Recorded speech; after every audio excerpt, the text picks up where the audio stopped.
நம்ம இன்றைக்கி ஒரு கஸ்டமைஸ்டு ஜெல் தான் பார்க்க போகிறோம். இதில் என்ன கஸ்டமைசேஷன் பண்ணியிருக்கேன் அப்படிங்கிறது வீடியோவோட லாஸ்ட்டில் சொல்கிறேன். கஸ்டமர் என்ன ரெக்வயர் பண்ணியிருந்தாங்க அப்படின்னா, பிம்பிள்ஸும் இல்லை, ஆக்னியும் இல்லை, பட் அது ரெண்டுமே இல்லாமல் ஒரு மாதிரி ஒரு ஒயிட்டாக ஒரு லேயர் இருக்குது, அது பிம்பிள் மாதிரியே இருக்குது அப்படின்னு சொல்லி அவங்க என்கொயர் பண்ணியிருந்தாங்க. அதுக்காக நம்ம இதில் கஸ்டமைஸ் பண்ணியிருக்கோம்.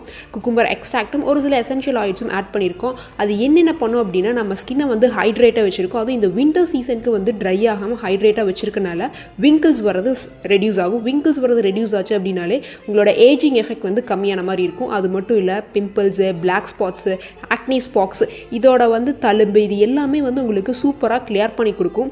இந்த ஆலோவேரா ஜெல் ஜெல்லாக மட்டும் உங்களுக்கு யூஸ் ஆகாது, ப்ரைமராகவும் யூஸ் ஆகும். மேக்கப்புக்கு முன்னாடி நீங்கள் தாராளமாக என்ன பண்ணிக்கலாம் அப்படின்னா இதை அப்ளை பண்ணிக்கலாம். ஒரு ஸ்கின்னோட பேரியராக உங்களுக்கு என்ன ஆகும் அப்படின்னா யூஸ் ஆகும். இதனால் உங்களோட ஸ்கின் ஒரு மாதிரி வெயிலில் போனால் ரெட்டிஷ் ஆகுது, இது எல்லாமே இது சூப்பராக உங்களுக்கு க்யூர் பண்ணி கொடுக்கும். ஹீட்டை பார்த்தீங்க அப்படின்னா சூப்பராகவே ரெடியூஸ் பண்ணி கொடுக்கும். அதை பேஸ்